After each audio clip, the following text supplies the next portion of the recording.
बिस्मिल्लाहिर्रहमानिर्रहीम, अस्सलाम वालेकुम, good morning and welcome to morning at home. मैं हूं आपकी मेज़बान जुगन काज़िम और उम्मीद है कि आप सब खैरियत से होंगे।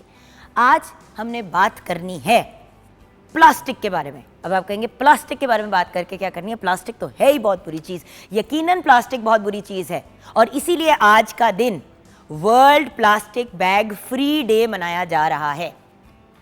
अब प्लास्टिक के बारे में आजकल इतनी नेगेटिव बातें क्यों हो रही हैं, इतने अरसे से क्यों हो रही हैं? 3 जुलाई को ये दिन एक नेशनल इंटरनेशनल लेवल पे मनाया जाता है। इस दिन को मनाने का मकसद ये है कि प्लास्टिक और स्पेशली प्लास्टिक बैगों के नुकसानात के बारे में हम सबको आगाही दी जाए और हमें इनकरेज किया जाए कि प्लास्टिक के बैग्स का इस्तेमाल कम से कम करें।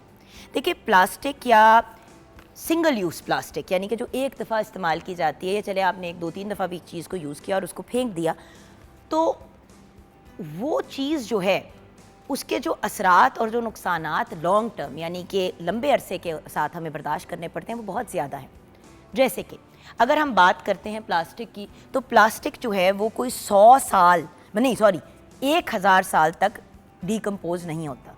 यानी कि अगर एक इंसान 100 साल जीता है तो यानी कि 10 जनरेशन उन लोगों की इस दुनिया से रुखसत होगी, तो फिर कहीं जाके ये जो प्लास्टिक के बैग आप स्क्रीन पे देख रहे हैं ये जाके डिज़ोल्व होंगे या डिसइंटीग्रेट होंगे।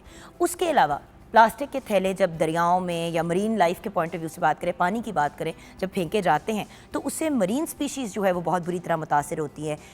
और अक्सर लोग ये कहते हैं कि भाई टर्टल्स जो हैं वो एक्सटिंक्ट हो रहे हैं और पता नहीं कौन कौन से डिफरेंट जो लाइफ है सीज़ के अंदर और ओशंस के अंदर वो ख़त्म होती जा रही है या मुतासिर होती जा रही है। तो उसकी रीज़न यही है कि इतना कचरा और इतना गंद और इतनी ज़्यादा ऑयल टैंकर्स के ऑयल स्पिल्स और पता नहीं क्या क्या। अब वही चीज़ जो आपने खानी है वही ये सारी चीज़ें कंज्यूम कर रही होती है।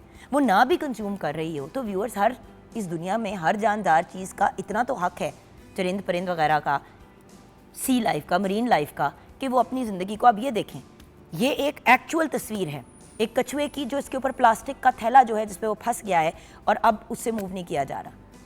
सो बात ये कि व्यूअर्स, हम इस तरह की चीज़ें क्यों करते हैं जिससे ना सिर्फ हमें लेकिन हमारे इर्द गिर्द जो डिफरेंट लिविंग थिंग्स हैं उनको भी बड़ा सवियर और सीरियस नुकसान पहुंचता है। अब देखें, इतनी कोई मुश्किल चीज़ नहीं है कि प्लास्टिक को बंदा ना इस्तेमाल करे। हम जैसे कि मैंने बल्कि एक लिस्ट बनाई थी ऑल्टरनेटिव्स ऑफ प्लास्टिक की, वो मैं आपके साथ शेयर ज़रूर करना चाहूँगी। जैसे प्लास्टिक के थैलों की जगह आप कपड़े के थैले इस्तेमाल कर सकते हैं। एक बायोडिग्रेडेबल बैग्स भी होते हैं, लेकिन उससे भी बेहतर ऑप्शन ये है कि आप कपड़े के बैग्स जो हैं वो अपनी गाड़ी के अंदर रख लें या अपने पास रख लें जब भी आपने शॉपिंग जाना है, और उनसे जाके चीज़ें ख़रीदें। प्लास्टिक की जगह जो बर्तन मिलते हैं वो आपको स्टील के भी मिल सकते हैं। प्लास्टिक के बर्तनों में भी बाय द वे खाना बार बार गर्म करना या उनके अंदर चीज़ों को रखना वो भी बड़ा सेहत के लिए नुकसानदेह होता है।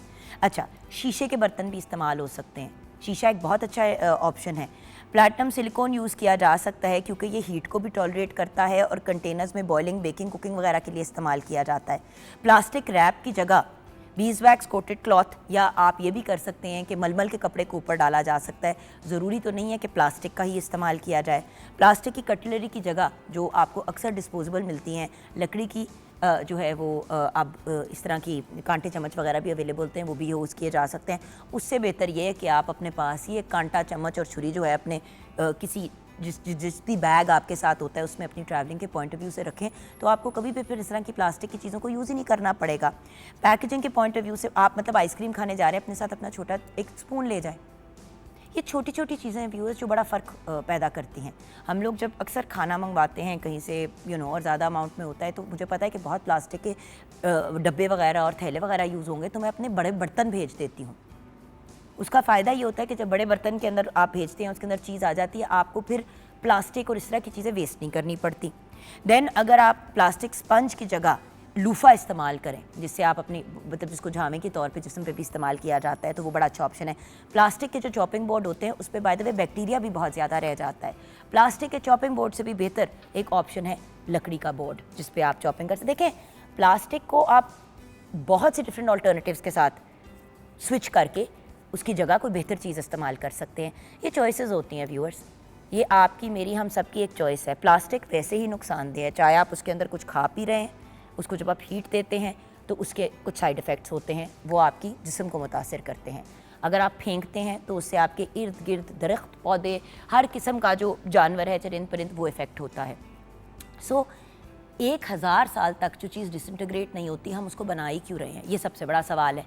लेकिन चलो, अब अगर वो बन ही रही हैं चीज़ें, तो फिर उनका मिनिमल इस्तेमाल कैसे करें। आई रिमेंबर कुछ साल पहले की एक बड़ी मेजर कैंपेन चली थी कि जिसने भी प्लास्टिक का बैग बेचा अपनी दुकान पे उसको सज़ा हो गया। आई थिंक ये रूल अभी भी एग्जिस्ट करता है और मोस्टली जगहों पे अब प्लास्टिक के बैग्स का इस्तेमाल नहीं होता, बायोडिग्रेडेबल बैग्स यूज़ हो रहे हैं। लेकिन जो लोग जाके लड़ते हैं दुकानों के अंदर कि जी प्लास्टिक का बैग दे, हमें ये नहीं चाहिए, प्लीज़ ऐसे मत किया करें। उस प्लास्टिक के बैग से 1000 साल का नुकसान, मतलब 1000 साल का नुकसान है, बहुत बड़ी बात है। खैर, यहाँ पे हम किचन की तरफ बढ़ते हैं। हमारी बहुत ही कॉन्शियस, बहुत ही प्यारी और मेरी बहुत ही करीबी दोस्त शेफ़ तैयबा हमारे साथ हैं। अस्सलाम वालेकुम। वालेकुम अस्सलाम जुगन, कैसी हैं आप? अल्लाह का शुक्र। अच्छा तैयबा जी, आप हमेशा बहुत ब्रिलियंट एडवाइस देती हैं and being a mother yourself also, I think बच्चों से भी बड़ी हमें इन्फॉर्मेशन मिलती रहती है। जी जी बिल्कुल। खुशी इस बात पे होती है कि छोटी छोटी एज पे अब बच्चों को स्कूल्स में सिखाया जाता है इन चीज़ों के बारे में। हम छोटे होते तो ये बातें ही नहीं होती थी। सो आप क्या कहेंगी? नुकसानात तो आपने प्लास्टिक के गिनवा दिए हैं। मैं ये कहना चाहूँगी कि देखें, जिस वक्त गवर्नमेंट हमारी कोई स्टेप लेना चाहती है इसके अगेंस्ट, तो हम उसको सपोर्ट नहीं करते। अभी रिसेंटली प्लास्टिक जो पॉलीथीन बैग्स हैं उनके ऊपर बैन हुआ और मैंने लिटरली ख़ुद देखी ये चीज़ कि लोगों ने बल्क में जो है ना, वो कि पता है कि कल से बंद हो जाएगा, तो पहले ही स्टॉक जो है वो घरों में जमा हो गए और ये सब चीज़ें। तो जब इस तरह का कोई इनिशिएटिव गवर्नमेंट लेती है तो प्लीज़ उसको जो है सपोर्ट किया करें। मतलब बात ये है कि अगर वो बैन होने वाली है चीज़, जी बिल्कुल, तो उसको थोक के हिसाब से जाके आपने बड़ा ही इंपॉर्टेंट पॉइंट रेज किया और मेरे रिलेटिव्स ने भी हरकत की है जी। और मैं बहुत अपसेट हुई कि भाई ये क्या बात है। मतलब शालमी बेच के ना कि प्लास्टिक के थैलों के बड़े बड़े वो जाके ले आए, भाई क्यों? एक चीज़ बुरी है, हम उसको ख़त्म करना चाह रहे हैं, उसको बैन करना चाह रहे हैं, तो जो एक नुकसानदेह चीज़ बना रहे हैं आप उनको सपोर्ट कर रहे हैं। जाके सपोर्ट करनी है तो किसी की स्मॉल बिजनेस को सपोर्ट करें, किसी पॉजिटिव चीज़ को सपोर्ट करें। And also the fact that plastic के इतने ज़्यादा साइड इफ़ेक्ट्स हैं कि हमें एक्चुअली इवन जो हम अपने खाने पीने अभी खा लेते हैं प्लास्टिक की प्लेट्स में, या अक्सर होता है ना कि बच्चों वगैरह का जो के लिए जो प्लेटें रखी जाती है जब वो छोटे होते हैं वो प्लास्टिक की होती हैं कि भाई टूटेंगी नहीं, बच्चे खेलते कूदते हैं। अनलेस आपके पास एक बहुत बेहतर ऑप्शन है जिसके अंदर से केमिकल्स नहीं निकलते और टॉक्सिन्स नहीं निकलते, प्लास्टिक के बर्तन भांडे ना बड़ों को यूज़ करने चाहिए ना बच्चों को। उसी तरह जिस तरह हम बात करते हैं कि एल्यूमिनियम की जो डेजकियाँ हैं उनमें खाना नहीं बनाना चाहिए क्योंकि उसके भी जो असरात हैं वो आपके जिस्म में जाते हैं। वो भी एक मेटल है ना, एक मिनरल है, टू मच जाएगा तो आपके सिस्टम को नुकसान देगा। जी। और थोड़ा सा जुगन हम अपने नानियों दादियों वाले ज़माने में चले जाएं, आपको याद होगा कि कपड़े धोने के लिए इवन, ये तो प्लास्टिक तो अब हम ले आए हैं, पहले कपड़े धोने के लिए भी जो है आप देखें क्या, मतलब किचन से हट के अगर हम देखें तो वो बाकायदा वो तसले जिनको कहते हैं वो होते थे और उसमें वॉश किया, तो वो एक नेचर से करीब चीज़ थी। जिस तरह हम नेचर से दूर होते जा रहे हैं आजकल, देखें वो बीमारियां जो कभी हमने सुनी भी नहीं थी, कैंसर, हर दूसरे बंदे को ऑटो इम्यून डिजीज, हर दूसरे बंदे को Parkinson's, Alzheimer's, dementia, it's frightening. अच्छा, तो तैयबा जी आज हम बना क्या रहे हैं? आज हम बना रहे हैं, जैसे हम सिंधी कुजीन को फॉलो कर रहे हैं, तो आज हम बना रहे हैं सुकल गोश्त। वो क्या होता है? वो होता है, वो अब सिंध में घुसे हैं तो मैंने कहा कि मैं अपने व्यूअर्स को बताऊं ये कैसी चीज़। सिंधी बिरयानी तो सबको पता है, सुकल गोश्त जो है इसका थोड़ा सा मैं आपको बता देती हूँ। बीफ में हम बना रहे हैं और देखें रेसिपीज़, मसाले जो हैं वो नॉर्मली सेम ही होते हैं, लेकिन सिर्फ चीज़ डिफरेंट क्या होती है, कुकिंग मेथड। तो सिर्फ इसका कुकिंग मेथड, बनाने का जो तरीका है वो डिफरेंट है। तो इसके इंग्रेडिएंट्स मैं आपको बता देती हूँ, फिर हम रेसिपी की तरफ चलते हैं। सुकल गोश्त के लिए बीफ हम ले रहे हैं 1 किलो, बोनलेस मतलब हड्डी के बगैर। प्याज 4 से 5 अदद, टमाटर 4 से 5 अदद, अदरक लहसुन पेस्ट 1 खाने का चम्मच, हरी मिर्च 5 से 6 अदद, नमक आधा खाने का चम्मच, काली मिर्च 1 चाय का चम्मच, सुर्ख मिर्च पाउडर 1 खाने का चम्मच, गरम मसाला पाउडर आधा चाय का चम्मच, धनिया पाउडर 1 चाय का चम्मच, हल्दी आधा चाय का चम्मच, गरम मसाला साबुत आधा खाने का चम्मच, तेल हस्बे ज़रूरत, दही आधा कप, हरा धनिया, हरी मिर्च, लीमू और अदरक जो है वो हम गार्निश के लिए इस्तेमाल करेंगे। तो इसकी रेसिपी मैं आपको बता देती हूँ। सबसे पहले आपने क्या करना है कि जो हमने लिया है बीफ, उसको आपने अच्छी तरह गला लेना है और उसको आपने ना श्रेड कर लेना है, मतलब बहुत बारीक नहीं करना, हाथ से कर लें, अगर आप फूड प्रोसेसर में करना चाहते हैं तो उसमें कर लें। और इसको इस तरह श्रेडेड फॉर्म में मैं आपको दिखा भी देती हूँ, ये देखें, ये इस तरह मैंने जो है इसको करके रखा हुआ है। चिकन को भी तो इसका कैसे कर सकते हैं? नहीं, चिकन को भी कर सकते हैं, लेकिन ये जो ऑथेंटिक रेसिपी है ना वो बीफ के साथ बनती है। ठीक है। ठीक है, और इसकी यखनी जो है वो हमने रख ली है, उसको हम सेव रखेंगे अपने पास। तो सबसे पहले आपने क्या करना है कि एक पैन में ऑयल लेके उसमें आपने प्याज जो है उसको गोल्डन ब्राउन कर लेना है, और उसके अंदर हम फिर टमाटर ऐड करेंगे और सारे मसाले ऐड करने के बाद जो यखनी है उसको हम डाल के ना उसको थोड़ा ड्राई कर लेंगे उसके अंदर। जब वो हाफ़ रह जाएगी फिर उसमें हम बीफ ऐड करेंगे और उसको अच्छी तरह कुक करके एंड में हम दही डाल देंगे, और बाकी जो मैंने आपको चीज़ें बताई हैं, हरा धनिया, हरी मिर्चें, इनके साथ हम गार्निश कर लेंगे। और इसका स्टॉक जो है उसमें भी एक डिफरेंट चीज़ थी जहाँ से इसका फ्लेवर थोड़ा सा डिफरेंट होता है, वो ये कि हम नॉर्मली जो साबुत गरम मसाले होते हैं उसकी पोटली बना के वो ऐड कर देते हैं, प्याज ऐड कर देते हैं, अदरक लहसुन ऐड कर देते हैं, लेकिन इसमें साथ हरी मिर्च वो भी हमने जो है वो यखनी में इसके साथ पकाई है, तो उससे भी इसका बड़ा अच्छा सा फ्लेवर आएगा। Awesome. So that's it for our recipes. अब अगर हम आगे बढ़ते हैं तो व्यूअर्स आगे कैसे बढ़ सकते हैं उन लोगों को याद किए बगैर जो हमारी इस मीडिया इंडस्ट्री का बड़ा इम्पोर्टेंट हिस्सा रह चुके हैं। आज हम हसाम काजी साहब की सबसे पहले बात करेंगे। हसाम काजी साहब की आज डेथ एनिवर्सरी है। आप एक बेहतरीन एक्टर थे, 1961 में पैदा हुए। आप जब स्टूडेंट थे तभी आपने अपनी एक्टिंग के करियर का आगाज़ किया। आपको ड्रामा छाँव से बहुत फेम हासिल हुई। आपके फेमस ड्रामों में मारवी, इमरजेंसी वार्ड, कशकोल जैसे बेशुमार ड्रामे शामिल हैं। आपकी डेथ 3 जुलाई 2004 में हुई। दुआ है कि अल्लाह पाक आपके दर्जात को बुलंद फरमाए, आमीन। अच्छा व्यूअर्स, अब जिस पर्सनैलिटी की मैं बात करने जा रही हूँ, एक ऐसे लेजेंड जिन्होंने हमारी इस म्यूज़िक इंडस्ट्री को बहुत डेकेड्स के लिए सर्व किया, लिविंग लेजेंड, और अब इनकी 3rd जनरेशन भी इस फील्ड में आ गई है। आज हम बात करेंगे आलम लाहौर साहब की। आलम लाहौर साहब जो हैं वो 1928 में लाला मूसा में पैदा हुए। 7 साल की उम्र में आपने गाना शुरू कर दिया। आलम लाहौर साहब ना सिर्फ सिंगर, इनफैक्ट एक म्यूज़िशन भी थे और फोक म्यूज़िक की वजह से जाने जाते थे। 1948 में आपका पहला सॉन्ग जो है वो फिल्म में गाया गया, फिल्म सॉन्ग आया। अच्छा, आलम लाहौर साहब का कोई उस्ताद नहीं था और आपने कोई प्रॉपर इस पे तालीम नहीं हासिल की। जो भी आप में टैलेंट था वो प्योरली गॉड गिफ्टेड था। और आलम लाहौर साहब ने ही पहली दफ़ा चिमटे को एज अ म्यूज़िकल इंस्ट्रूमेंट इस्तेमाल किया।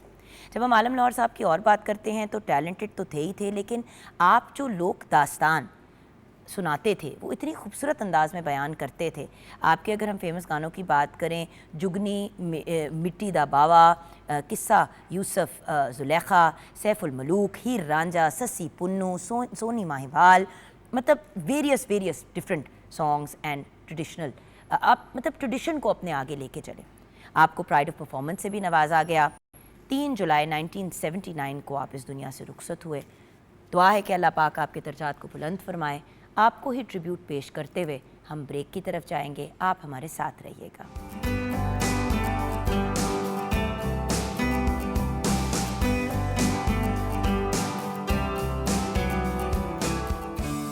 Welcome back from the break viewers. हमारे साथ बहुत ही प्यारी, और भाई हेयर स्टाइल पे तो मैं फ़िदा हूँ लेकिन बात हमने इनसे कोई और करनी है।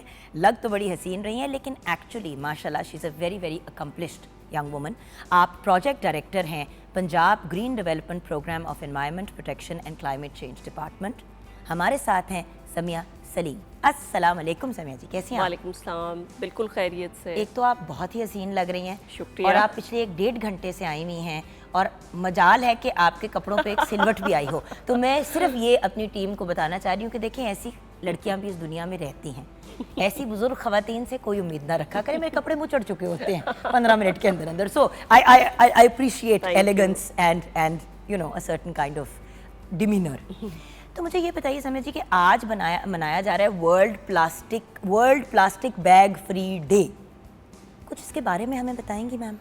जी बिल्कुल। देखिए, world international plastic bag free day हम मना रहे हैं, और ये इसलिए दिन रखे जाते हैं ताकि इन मौज़ूआत के बारे में हम बात कर सकें, क्योंकि ये एक इशू है, ये एक मसला बन चुका है प्लास्टिक शॉपिंग बैग, और बड़ी देर से बना हुआ है, हमें एहसास बाद में। और ये 1000 साल वाला जो नंबर है ना कि प्लास्टिक बैग डिसइंटीग्रेट, जो आपने ही हमारे साथ कुछ फैक्ट्स एंड फिगर्स मैम पहले शेयर किए।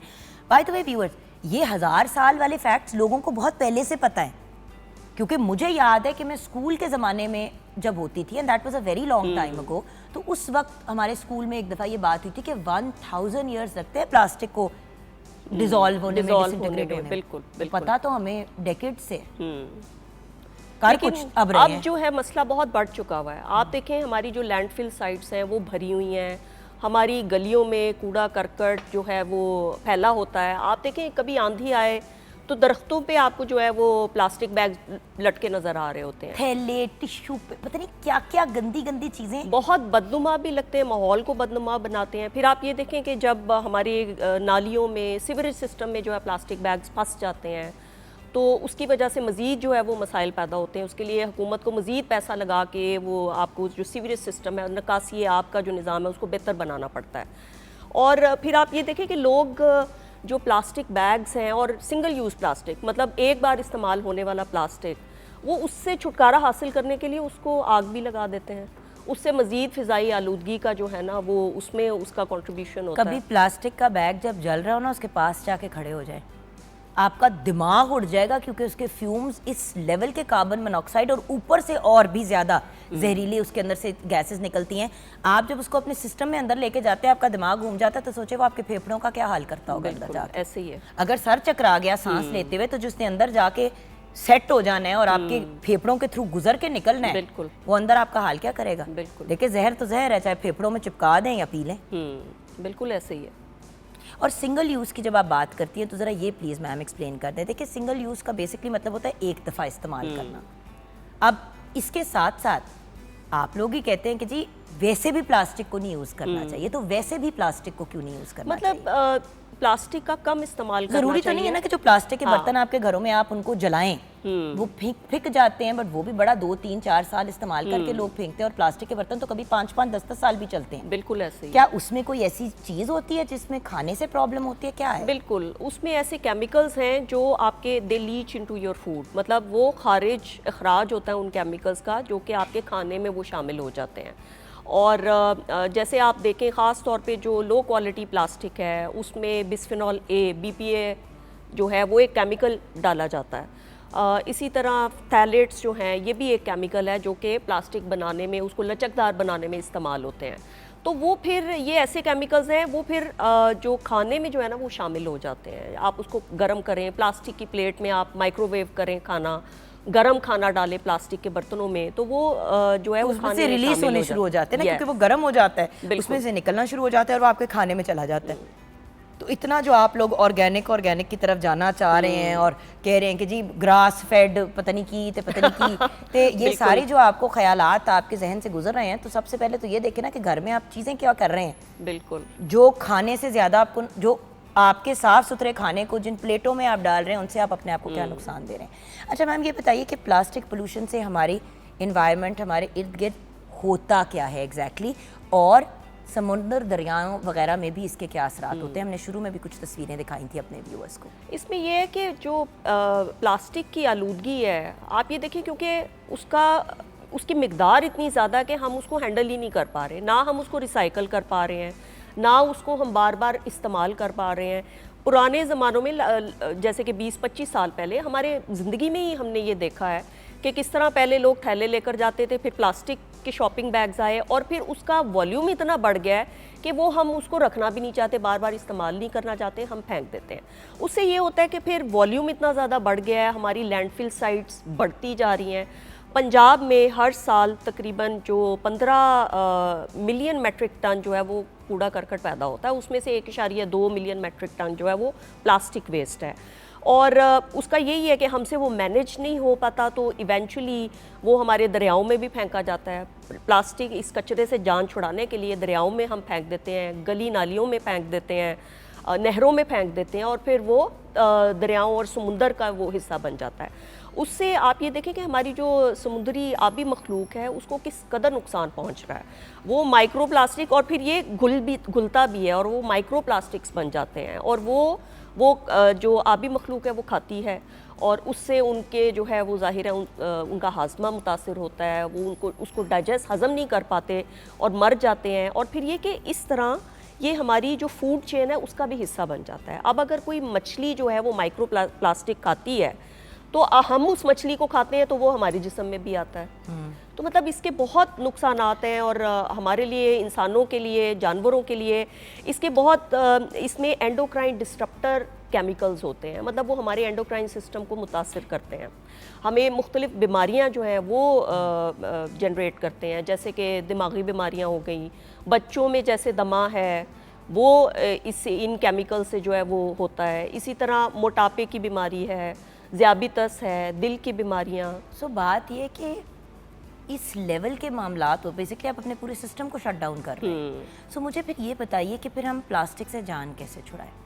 एक तो इसके मुझे अगर आप ये बता दें कि इसको रिड्यूस कैसे करें, और अगर कुछ जगहों पे बंदा फंसा ही हुआ है तो फिर उसके ऑल्टरनेटिव्स क्या हैं? क्योंकि मैम आप लोग, the good thing about your department is, जो मुझे बड़ी अच्छी लगती है कि आप सिर्फ ये नहीं कहते ये नहीं करना, आप ये कहते हैं कि अगर यही करना है तो चलो इसकी जगह ये कर लो। बिल्कुल, क्योंकि देखिए ज़बरदस्ती तो आप किसी के घर में घुस के कुछ नहीं कर सकते, अच्छा ऑल्टरनेटिव ज़रूर दे सकते हैं। हमारे यहाँ सबसे बड़ी प्रॉब्लम यह है कि हम एक चीज़ कहते हैं ये नहीं करना, भाई उसकी जगह क्या करना है वो तो बता दो।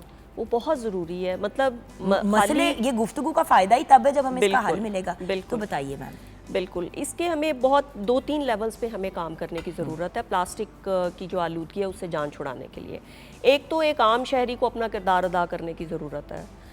मतलब आप ये देखें कि ये हमारी पर्सनल चॉइस एक बन जाती है कि हम शऊरी तौर पे ये फ़ैसला करें कि हमने प्लास्टिक कम से कम इस्तेमाल करना है। आप जो है वो प्लास्टिक, आप कपड़े का थैला लेकर जाएं बाज़ार, आप अगर शॉपिंग करने जाते हैं।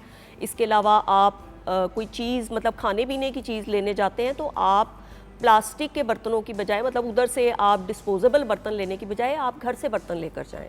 मतलब एक कॉन्शियसली आप जो है इसको करें, और आप इसको जैसे इसको ख़त्म करने के लिए 5 आवर्स जो है वो बड़े मशहूर हैं। पहले 3 होते थे, अब 5 हो गए हैं कि आप रिफ्यूज़ करें 5 hours. Refuse, reduce, reuse, recycle and repurpose.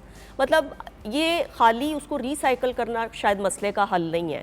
इसके अलावा ये है कि हुकूमत को अपना किरदार अदा करने की ज़रूरत है। देखिए मैम, मैं एक बात पूछूं जो मेरा गिला है। देखिए जब बाहर मैंने बड़ा अरसा गुजारा है, और आपको पता है हम सबका किसी ना किसी तरह से काम शाम पर्सनली वट एवर लग ही जाता है बाहर का चक्कर। जब भी बाहर जाती हूँ देखती हूँ हर चीज़ का अलहदा डब्बा है।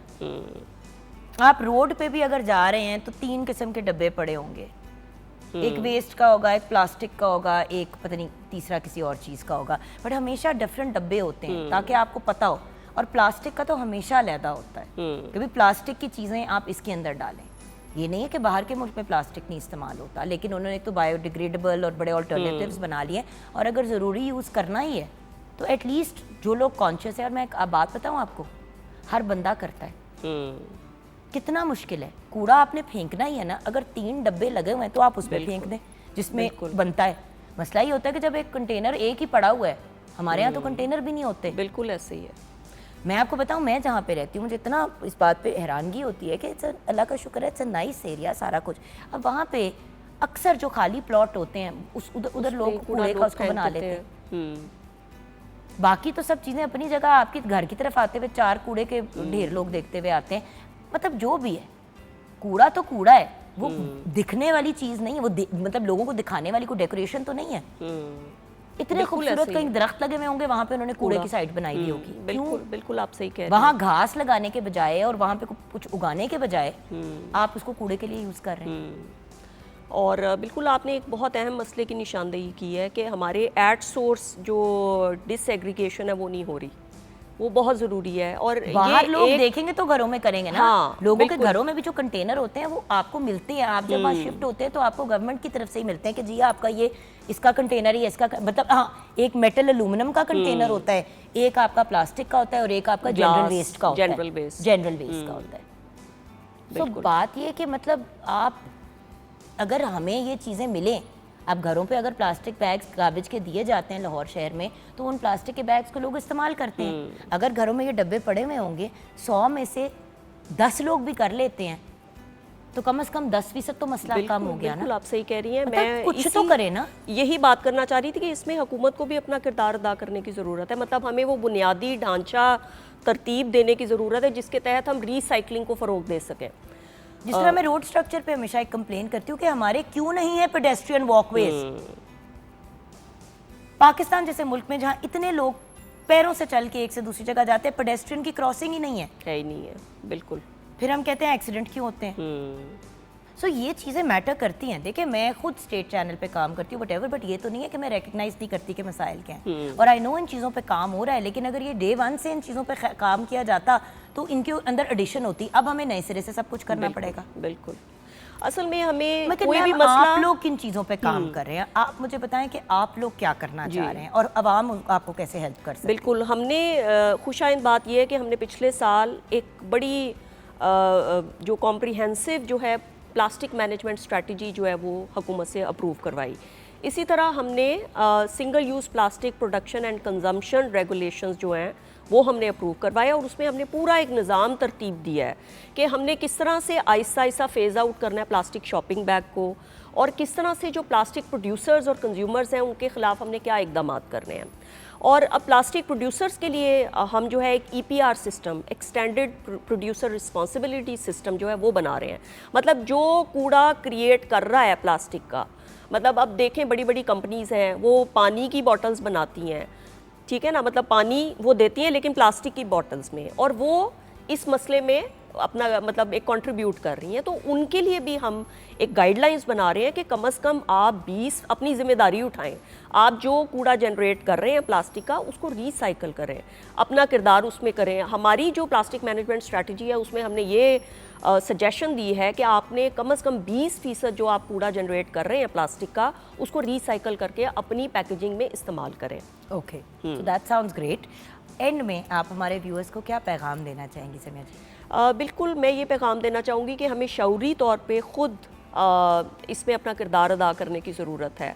हम खुद ये फ़ैसला करें कि हमने अपनी ज़िंदगियों से प्लास्टिक वेस्ट जो है इसको कम करना है, इसका इस्तेमाल कम करना है। ये हमारे लिए, हमारे मुल्क के लिए, हमारे बच्चों के लिए बहुत ज़रूरी है। और जब माएँ और माँ बाप जब ये काम करेंगे तो बच्चे खुद जो है इसको सीखेंगे और ये हेल्दी प्रैक्टिसेस को अपनाएंगे। तो ये बहुत ज़रूरी है, हमें इसमें अपना किरदार अदा करना चाहिए बतौर शहरी। मैं निजी टीवी चैनल्स और सरकारी टीवी चैनल्स इनको भी पैगाम दूंगी कि आप भी एक जो अवामी आगही के लिए जो पब्लिक मैसेजेस हैं ना वो ज़रूर उसके लिए एक कुछ ना कुछ पोर्शन जो एयर टाइम है वो इसके लिए आप मखसूस करें। Thank you so much Samiya ji, God bless you. आप तो काम कर ही रही हैं, एफर्ट कर रही हैं। व्यूअर्स, हमें भी अपना हिस्सा डालना है। कम से कम जो एफर्ट्स मैम जैसे लोग कर रहे हैं हम उस पर अपना हिस्सा तो डाल सकते हैं ना। और हिस्सा डालना सिर्फ इतना है कि हम साथ ताउन करें, कोऑपरेट करें, और जो बेसिक रिक्वेस्ट और बातें हैं अगर हम उनको पूरा कर लें तो कम से कम हम इस सुकून के साथ तो रात को सो सकते हैं ना कि अपनी अगली जनरेशन के लिए कुछ तो हमने पॉजिटिव किया। व्यूअर्स, शायद हमारी ज़िंदगी में मसला ना बने, उतना बड़ा बन गया है। क्लाइमेट चेंज पूरी दुनिया को देखे, सारा कुछ उल्टा चल रहा है आजकल, लेकिन शायद हम अपनी लाइफ टाइम में ना देखें, लेकिन अपने बच्चों और उनके बच्चों के लिए क्या पीछे छोड़ के जा रहे हैं। उन्हीं बच्चों के लिए जिनके लिए हम इतनी मेहनत करते हैं, इतने जतन करते हैं, सुबह से लेकर काम करते हैं रात तक, ये वो इनके लिए कुछ बन जाए, तो अगर दुनिया ही उनके जीने के काबिल नहीं रहेगी तो जितने मर्जी आप पैसा कमा लें क्या फ़ायदा। इसी नोट पे ब्रेक की तरफ जाएंगे। ब्रेक के बाद जब वापस आएंगे तो हमारे मुल्क की एक बहुत ही brilliant artist, legend, she is beautiful, she is funny और बहुत ही बबली, मैं उन्हें प्यार से माँ जी बुलाती हूँ, तो मेरी कराची वाली माँ जी आई हुई हैं, उनसे आज हम आपकी मुलाकात कराएंगे ब्रेक के बाद। और हमारे साथ एक बहुत ही बेहतरीन सिंगर भी हैं। कुछ म्यूज़िक से वापस आएंगे, फिर बातचीत करेंगे। आप हमारे साथ रहिएगा।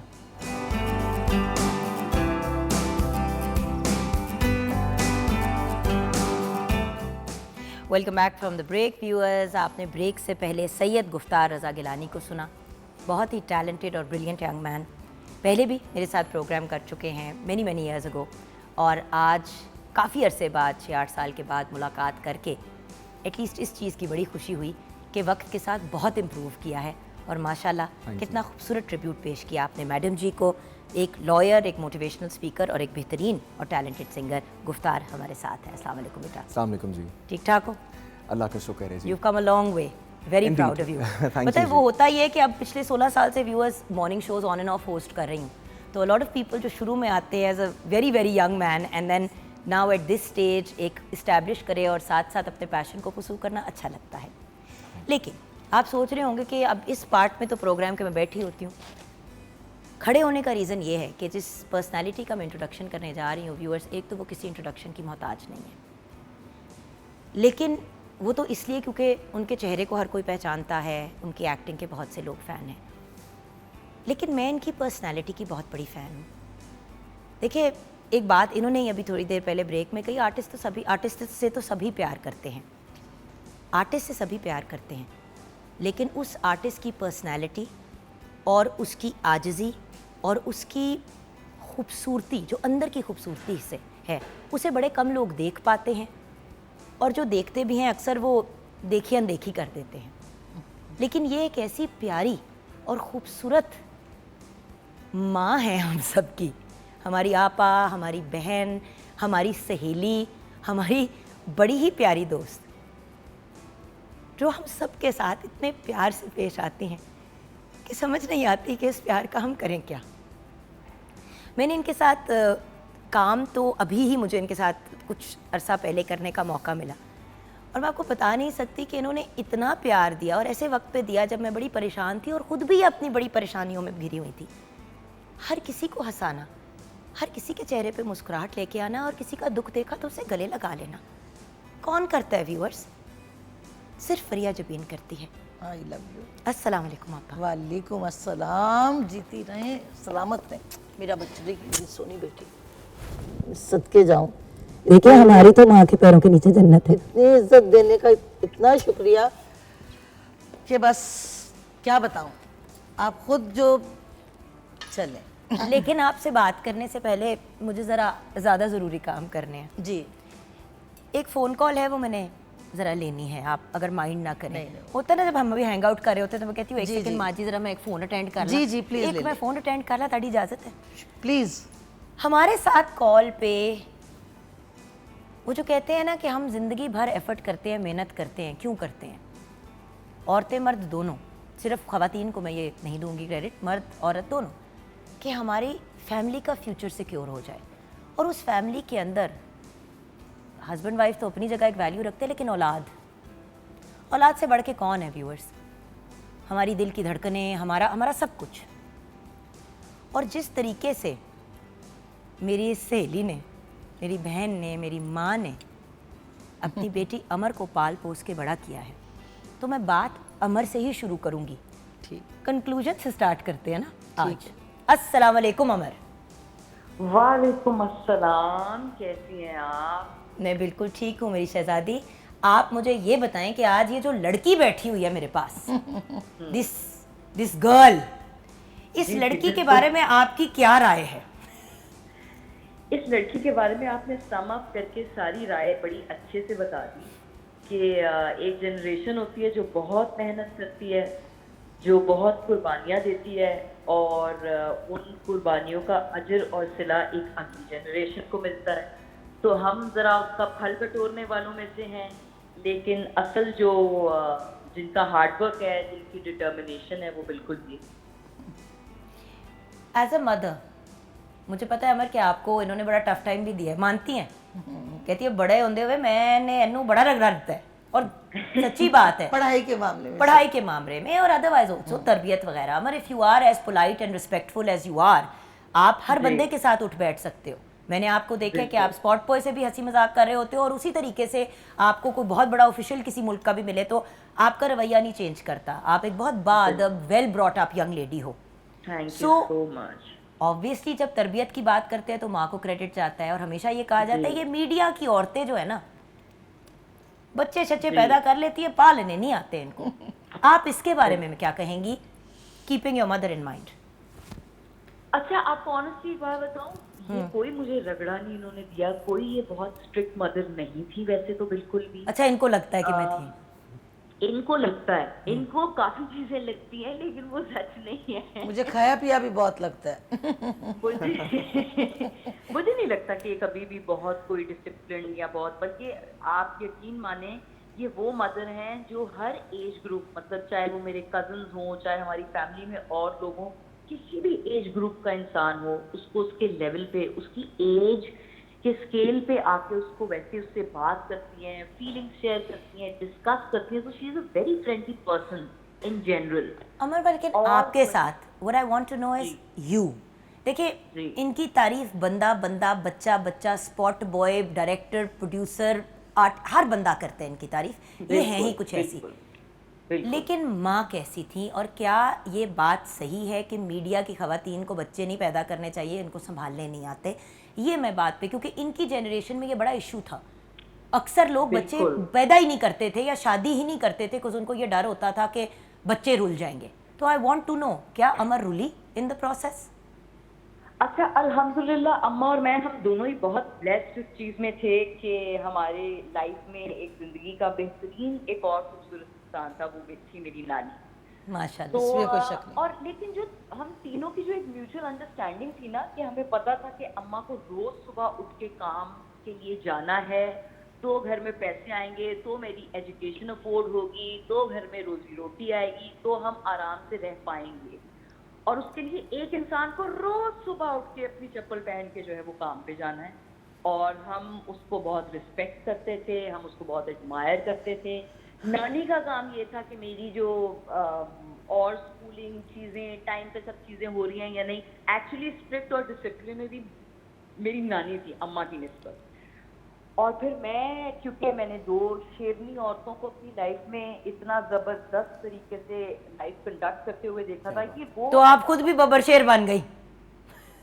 मुझे नहीं पता उनकी निस्बत, तो मुझे लगता है मैं फिर भी इनके कैलिबर और इनकी पावर और स्ट्रेंथ का 0.1% भी नहीं हूँ, लेकिन जितना कुछ होगा भी वो आई थिंक इन लोगों की वजह से ही होगा। आई थिंक वो आजकल वो बहुत सारे इजम्स और वुमेन एम्पावरमेंट और वो सब फेमिनिस्ट और वो सब चीजें जो निकली है ना, हमने तो एक्चुअली कभी ये वर्ड और स्टेटमेंट्स और मूवमेंट्स के बारे में इतना कुछ सुना नहीं था, क्योंकि तब सोशल मीडिया भी नहीं था और इतना कॉइन नहीं आप करते थे। लेकिन आपने ऑन ग्राउंड देखा, मैंने तो, हाँ एग्जैक्टली, आपने तो प्रैक्टिकल देखा। देखिए यही तो बात है ना अमर, जो मैं भी रोती रहती हूँ, आप भी रोती रहती है कि फीमेल एम्पावरमेंट का मतलब नहीं, ये नहीं है कि मर्द बुरे हैं। हम तो ये कह रहे हैं कि भाई हम भी उतने ही जोगे हैं जितना कोई और है, बात खत्म। Exactly. And that's it, it really is that simple. और उसी के हिसाब से हमें मुआवजा भी मिलना चाहिए और सारी चीज़ें होनी चाहिए। लेकिन बिल्कुल बिल्कुल। माँ जी ने तो उस लेवल पे और उस तरीके से उस ज़माने में काम किया जहाँ पे फाइनेंसेस का भी इशू होता था, अपनी सिक्योरिटी का भी इशू होता था। तो अमर, अब हम आगे बढ़ेंगे और अब इनकी कहानी शुरू करेंगे, बट हमने कहा कि शुरू बेटी से करना चाहिए। Thank you so much. जो हमारी शहजादी हैं। एंड अम्मा एक्चुअली बहुत हाईली स्पीक आपके बारे में करती हैं और आपको बहुत एडमायर करती हैं कि मेरी आपने जान है। इतनी फराज दिली से इस इंडस्ट्री में आपने अपने आप को इतने सालों से कंडक्ट किया है। वो जो आपके अंदर भी एक्चुअली आजिज़ी और आपकी जो एक पॉजिटिविटी है ना, आपकी energy, it translates wherever you go. तो थैंक यू फॉर हैविंग अम्मा। और बल्कि मैं अभी अपने शूट पे जाने वाली थी, तो आज पहली कॉल अम्मा ने मुझे नहीं की, आज पहली कॉल आपने मेरी माँ से मेरी मुलाकात। तो वही वाली बात है ना माँ जी, देखें कभी कभी I will let you be connected to your mother, because actually मैंने उनको इनहेरिट कर लिया है और अभी मैं आपको इस मामले से अमर निकालने के चक्करों में हूँ। She is in good hands. I am very happy. Thank you Amar, खुश रहो, आबाद रहो हमेशा। लव यू मेरी जान, लव यू मेरा बच्चा, ब्लेस यू। सो जी, फ्रिया जबीन की कहानी कहाँ से शुरू होती है? आप जहाँ से सुनना चाहें।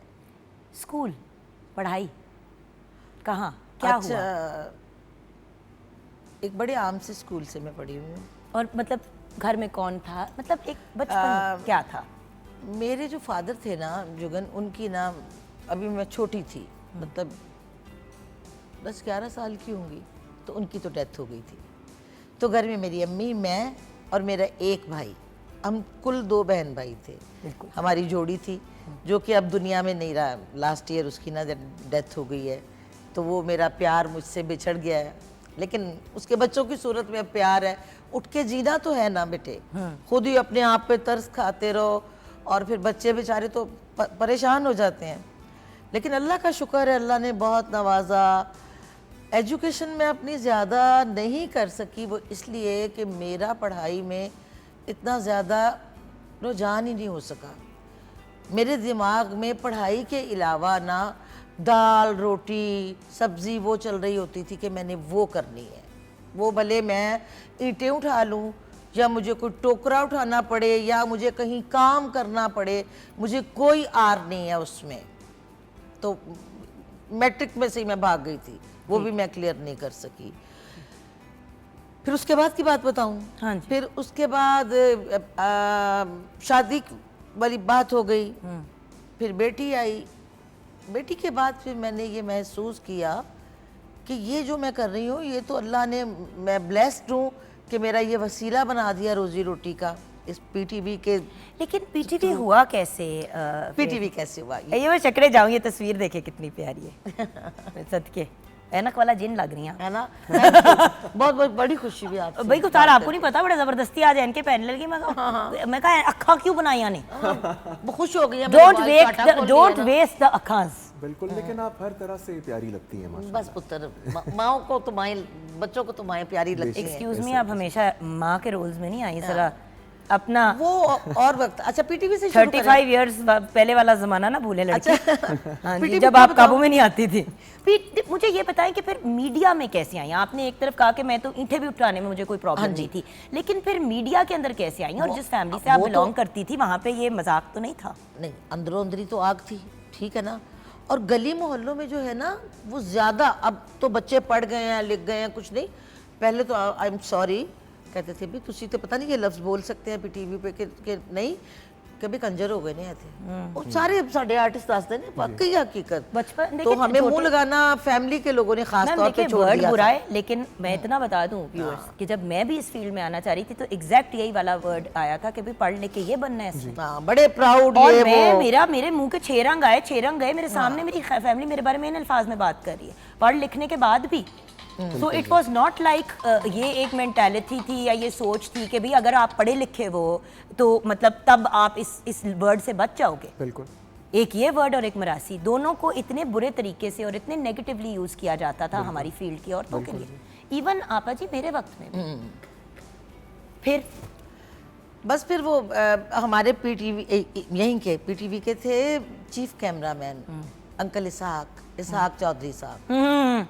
ये नए बच्चे तो नहीं जानते होंगे, तो वो मेरे फादर के दोस्त थे ठीक है। और रहते भी हमारे घर के पास थे। मैंने वो कहीं ये जो फैशन शोज़ होते हैं ना, बड़े बड़े स्कूल वहाँ पे आए हुए थे, वहाँ पे फैशन शो में किया तो सरवत आपा आई हुई थी। सरवत अतीक एक बहुत बड़ा नाम है पीटीवी का। उन्होंने मुझे देखा तो उन्होंने कहा कि तुम कर सकती हो काम, वैसे चालाक हो तो तुम करोगी। चलो आप तो कोई नहीं हो, आप तो हमारा बेबी है। मैंने कहा जी चाक तो नहीं है ये लड़की। मुझे तो नींद ही ना आई कि है, मुझे ही कह दिया डायरेक्ट। इतनी इतनी बड़ी मूछें, मतलब ये जो कोई अपर लिप वगैरह कुछ नहीं करवाए होते, कोई तमीज़ नहीं, कोई कुछ नहीं, तो शौक है जी कि पीटीवी पे आना है। साड़ी मुछ भी सी। हाँ मैं सही कहनी है ना, मुछ नहीं थे, मुछ कुछ नहीं। होता, वो बद्दा नहीं। अच्छा जी, और सॉरी बेटे आप ये कैसे नहीं, मिसाल आप बनी कह थी? सकती हैं, आप नहीं, कह आप सकती हमारे हैं। बेटे हैं। अच्छा जी, उन्होंने मुझे कहा कि भाई बेटे मैंने बात की है। तब एक बड़ा सख्त माहौल था। ये मेरा ननियाल है पीटीवी जो है ना, क्योंकि हम बहुत छोटी उम्र में आए थे।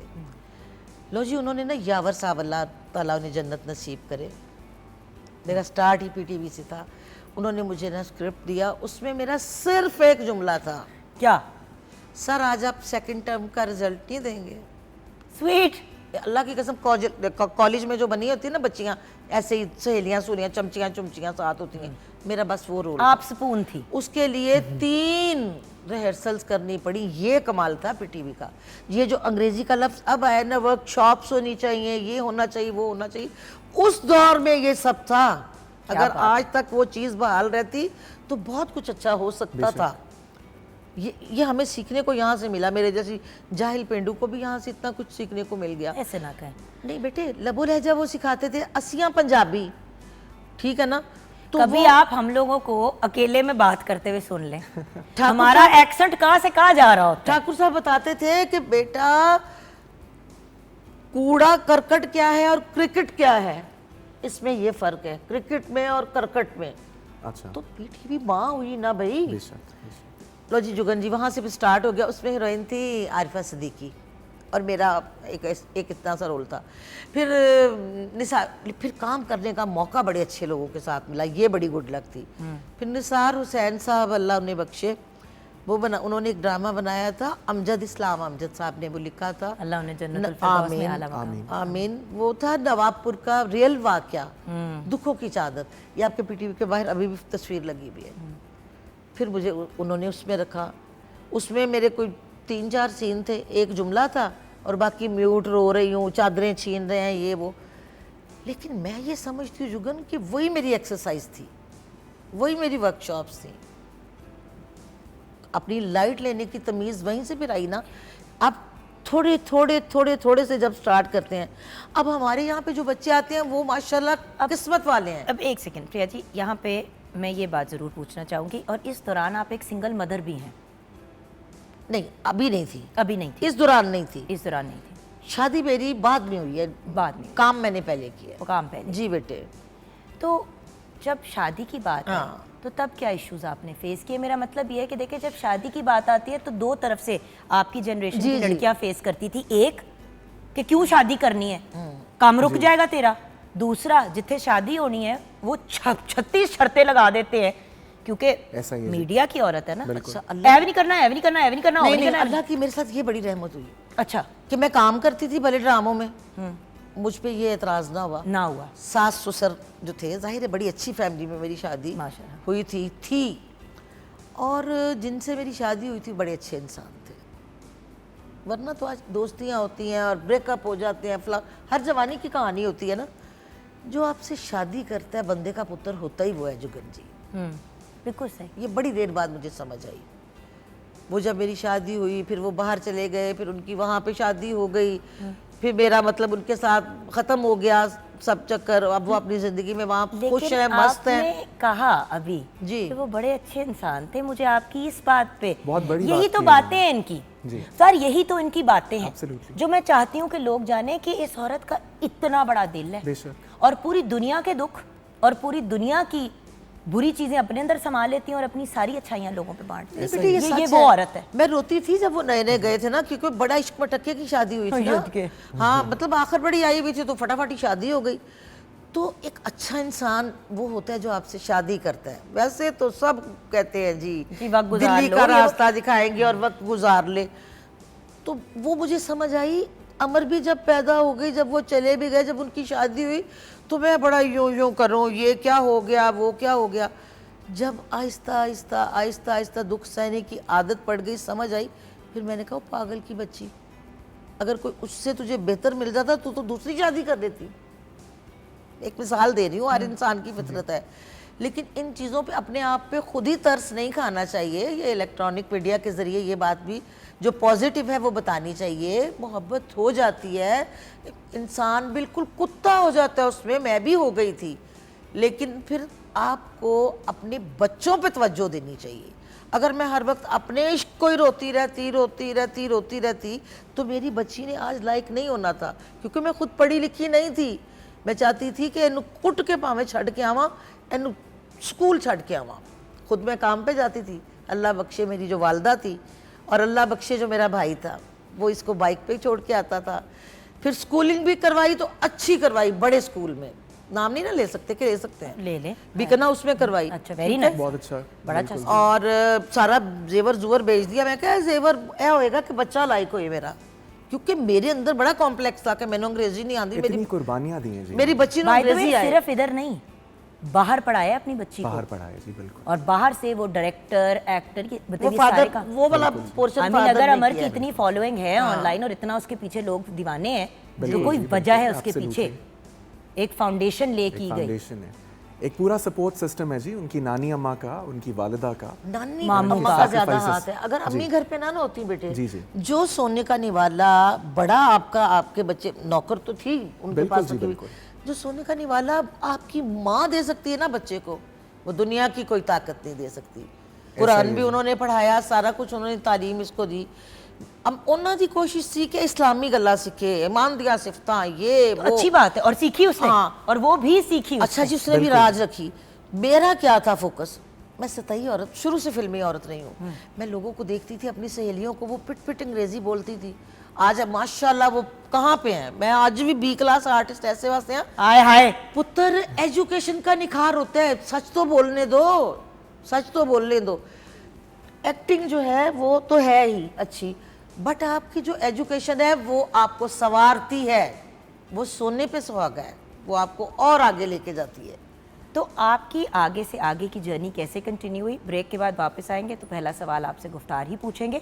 भाई, अगर मेरे साथ एक इतने ब्रिलियंट स्पीकर बैठे हुए हैं जो खुद भी बड़े अच्छे होस्ट हैं, तो कुछ आप भी हिस्सा डालेंगे अच्छा ब्रेक के बच्चा। बाद। तो अब ब्रेक के बाद अगला सवाल गुफ्तार आप करेंगे, आप हमारे साथ रहिएगा।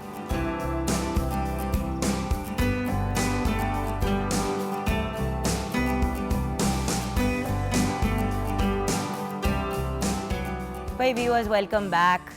The very honest and the absolutely beautiful, बहुत ही आजिज़, बहुत ही प्यारी हमारी फरिया जी आज हमारे साथ है। लेकिन उनसे मज़ीद बात करने से पहले किचन में भी झांकी डाल देते हैं, क्योंकि किचन में गई तो मुझे पता चला कि वहाँ पे भी एक सवाल उभर रहा है। जी तैयबा जी। जी, सो कल जो गोश्त है वो बिल्कुल तैयार है और इसको आप कलवंजी नान के साथ सर्व करें, बहुत अच्छा लगता है, या लच्छा पराठा के साथ। और हमने इसके साथ सैलड बनाया है। और जुगन, अगर आपकी इजाज़त है तो मैं मेरी की इजाज़त की आपको ज़रूरत है, योर माय सिस्टर। जी मैडम, ऐसा है कि आपको हम बचपन से देख रहे हैं और मैंने जो माशाल्लाह आपके बालों में खूबसूरती देखी ना, मैं उसका राज जानना चाहती हूँ। हाँ, वैसे ये तो बता दे, मैंने इनसे सेट में भी पूछा, हर बात कर ली, जवाब नहीं दिया। अब देख, वैसे कभी जरूर नहीं किया बालों में अम्मी। नहीं, एक मिनट रुक अभी जाओ कभी जरा, शैम्पू नहीं लगाने देती एक मिनट थी। रुक जाओ, ऐसे पूरा ऐड में कर सकती हैं। अम्मी ना अभी तो ये कराची जाके ना खारे पानी में उतर गए हैं। बेटा सरसों का तेल अच्छा खिंच के गुत्तम ही करती थी, समझ जी पंजाबी बिल्कुल, समझती हैं। जी जी। और कसम खुदा की देसी साबुन से भी सर धो लेते थे। अच्छा। उन लोग की एक गाय सोप होता था, मैं उससे एक बाल अलग हो जाता था। अभी तो ये रंग शंग लगाती हूँ, ये काला कोला तो इस तरह हो गया, वरना तो बड़े अच्छे बाल थे। बड़े ही खूबसूरत बाल नहीं, हैं। अभी भी बहुत प्यारे हैं माशाल्लाह। चंगी तरह से तेल चसो, दही लाओ वाला नू, सही। दही पा के ठीक हो जाएगा। बेसिकली देजकी में सारा सालन पकाओ, ते थोड़ा और सिर पे लाओ। मार लो तो थोड़ा खा लो। अच्छा गुफ्तार, आपका एक सवाल था मैम के लिए, क्या पूछना चाहेंगे? मेरे सवाल तो काफ़ी ज़्यादा हैं, लेकिन सबसे पहले मैं कहना चाहूँगा कि it's an honour for me कि आज मैं इन जैसे लेजेंड के साथ बैठा हूँ, स्क्रीन शेयर कर रहा हूँ। शुक्रिया बेटा। All thanks to Pakistan television and you of course. तो सवाल जी मेरा ये है कि देखें, जिस तरह अमर ने कहा, माशाल्लाह मैं बहुत बड़ा फ़ैन हूँ आपका और ऑब्वियसली आपकी बेटी का। शुक्रिया। ये जो हमारे कॉन्सेप्ट्स हैं फेमिनिज्म के, ये सारे बेसिकली ये एग्जिस्ट काफ़ी 1400 साल पहले से ही करते आए हैं जी। और हमारे आज के दौर में हमारी इंडस्ट्री में उसकी सबसे बड़ी कह लें कि चलती फिरती मिसाल मेरी आपा के जैसे, ठीक है। फेमिनिज्म की अवेयरनेस हमारे में अब आई है, लेकिन मिसाल आप जैसे लोग हैं हमारे सामने, शुक्रिया बेटे, जिन्होंने इतनी मुश्किलात का सामना किया। मैं तो ऑनेस्टली बात करूंगा कि उस दौर में it was virtually impossible for a woman to perceive कि मैंने किस तरह से मल्टीटास्किंग करनी है। एक औरत होने के नाते अपने आप को मनवाना कोई आसान काम तो नहीं है, वो- और बिल्कुल, ऊपर से बिल्कुल। एक ऐसी फील्ड जिसमें हर सीन में अपने आप को मनवाना है। Absolutely, ऐसा ही पीछे है से जी। आप बच्ची भी देख रहे हैं, उसके साथ साथ आप अपनी जिंदगी के मामलात भी, रोजी रोटी भी देखनी बिल्कुल है, जी। चाहे बच्चे हों या ना हो, सर पे छत, खाना पीना, ये चीजें जिंदगी की जरूरतें हैं। Absolutely। और फिर रिश्ते ताल्लुकात भी लेके चलने, भाई से करीब, माँ से करीब, बेटी अपनी जगह, पूरा एक खानदान इनके साथ है, सिर्फ बिल्कुल जी, ये नहीं, आगे से उनकी एक्सटेंशंस भी। बिल्कुल। तो आई गेस हमारा यही अगला आपसे ये बनता है सवाल कि मैम अपने आप को फिर मनवाया कैसे इस फील्ड में, क्योंकि मनवाना आसान नहीं है। अच्छा जुगन, ये आप दोनों बच्चों का ना बड़ापन है कि आप लोग कहते हैं कैसे मनवाया। मुझे तो लगता है कि मैंने मनवाया ही नहीं किसी को अभी तक कुछ।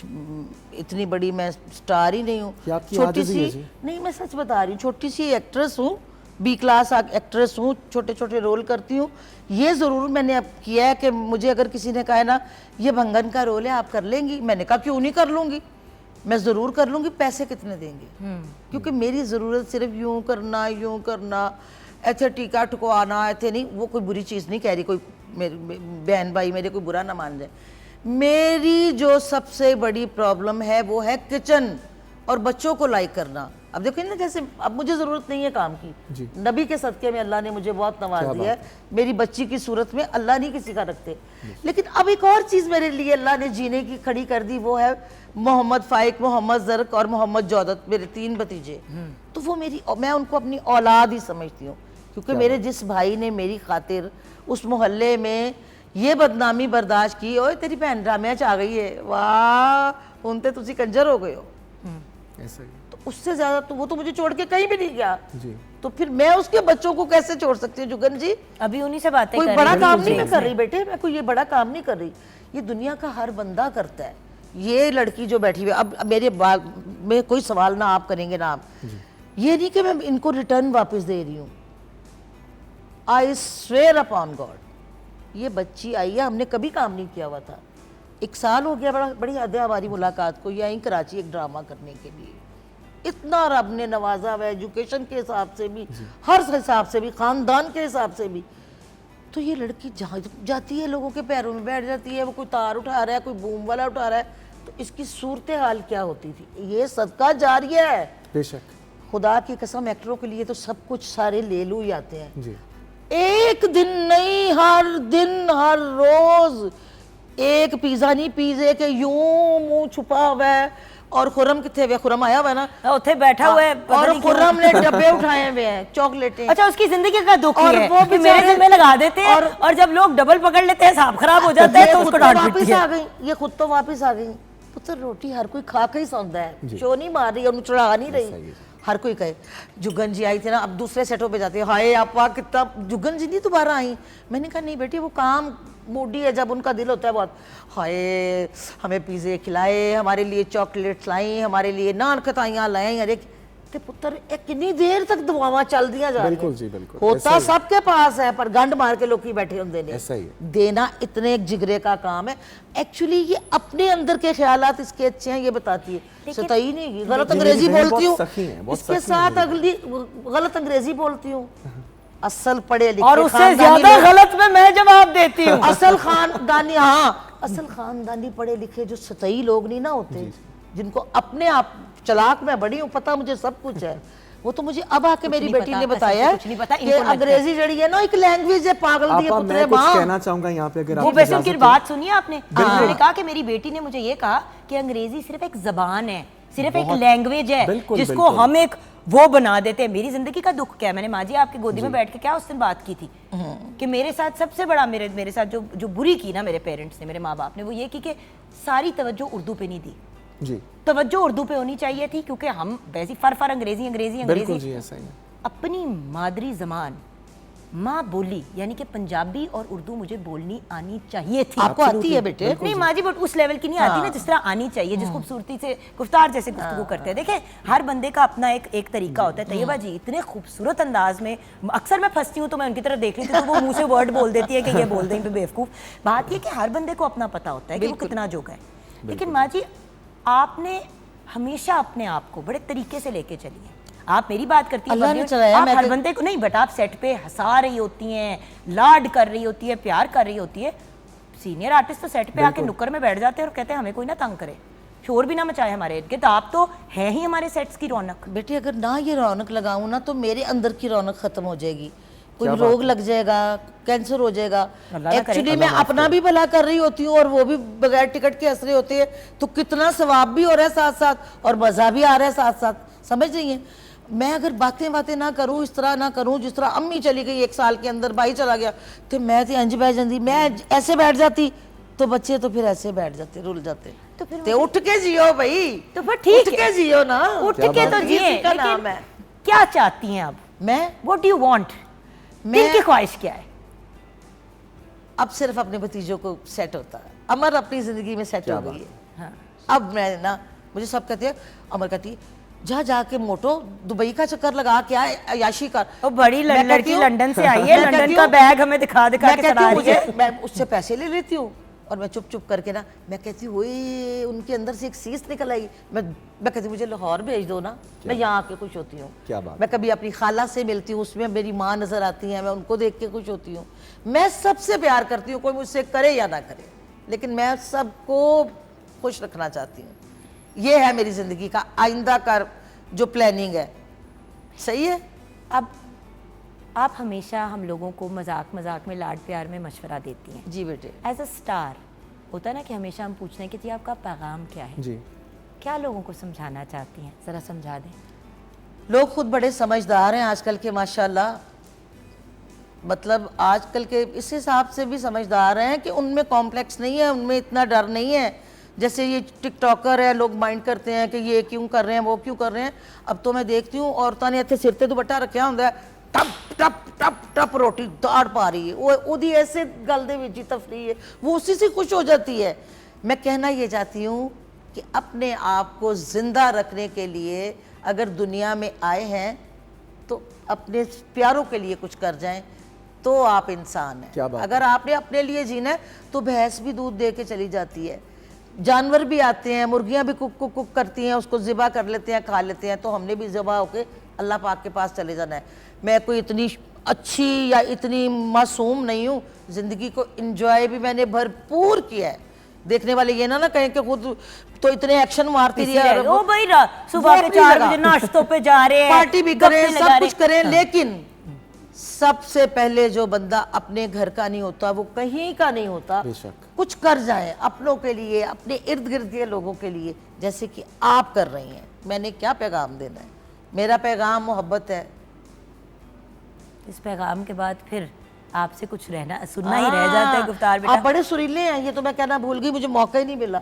वो जो आपने कहा ना तूफान, हमें बेटे सुनना आता है, कहना नहीं आता। नहीं जी, बड़ी अच्छी जगह ली आप मेरे लिए बहुत बड़े ऑनर की बात है कि आप तारीफ कर रही हैं जी, और क्या चाहिए। नहीं, आपने वाकई अच्छा गाया, थैंक यू, मजा आया। सो अब आपसे सुन के सॉन्ग और इस दुआ के साथ कि अल्लाह पाक हमारी माँ जी को लंबी सेहत वाली, आमीन। इतनी इनकी उम्र नहीं है जितनी हम सबकी माँ जी की। असल में उस ड्रामे में मैं इनको माँ जी बुलाती थी और मुझे वो इतना प्यारा लगा, माँ जी, मैं कि सदके आप मेरी पलकों पे, ये आप आपकी मेरी अच्छी माँ, तरबियत है मेरी बेटे। माँ जी। क्या बात है। और मेरी सच्ची बात बताऊँ, मेरी अपनी सगी बायोलॉजिकल माँ तो है, लेकिन अल्लाह का मेरे पे बड़ा करम रहा है कि इक्का दुक्का और मुझे माँ अल्लाह ताला ने ऐसी दे दी जिन्होंने जो कोई महरूमियाँ या कमियाँ महसूस होती थी ना, रैंडमली इनसे पूछे, रात के 2 बजे मैं इनको वीडियो कॉल कर देती हूँ पागलों की अच्छी है, तरह। कसम और मैं रात के 2 बजे सोई हुई होती हूँ।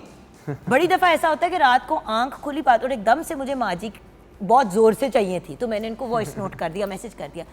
ताल्लुक़ कैसे होते हैं, बेशक। और अल्लाह पाक ऐसे खूबसूरत ताल्लुक़ निभाने वाले लोग हम सबको दे ज़िंदगी में, ताकि हम भी अपनी आमीन, ज़िंदगी अच्छी आमीन। तरीके से आप जी सबको लें, सलामत और अल्लाह ताला आपको करोड़ कामयाबियों से नवाजे। और माँ जी, तुसी बी ग्रेड एक्टर नहीं हो, तुसी A++ आर्टिस्ट हो। मैंने आपके साथ काम किया सदके है, तारीफ। आपके सामने मेरी बोलती बंद हो जाती थी कि अब मैं क्या सीन में नहीं, जवाब नहीं, में ये कुछ बड़ा बोलूं, और जहाँ तक ऐस इनकी कुड़ी के सामने education तो गाली का नहीं ये होती। बड़ा जी, फन है पुत्र जहाँ आपका, तक आप एजुकेशन बहुत का कह अच्छी रही है, हैं। मेरे ख्याल में आजकल की जो जिनको अंग्रेजियाँ आती हैं, हमारे पास सिर्फ डिग्रीज हैं जी। भाई हमें पढ़े लिखे जाहिल नहीं चाहिए, Exactly. हमें स्टूडेंट ऑफ लाइफ चाहिए Yes, जो हमें absolutely. गाइड भी करे। वाह वाह, हमारे कितना पास बड़ा सिर्फ लफ्ज़ डिग्रीज बोला हैं जी, तालीम तो आपके पास है। आए मैं सदके मेरा Over to you, बच्चा। बेटा। और ये गाना मैं आप दोनों को डेडिकेट करना चाहूँगा, मैडम नूर जहान का है जी। आइए।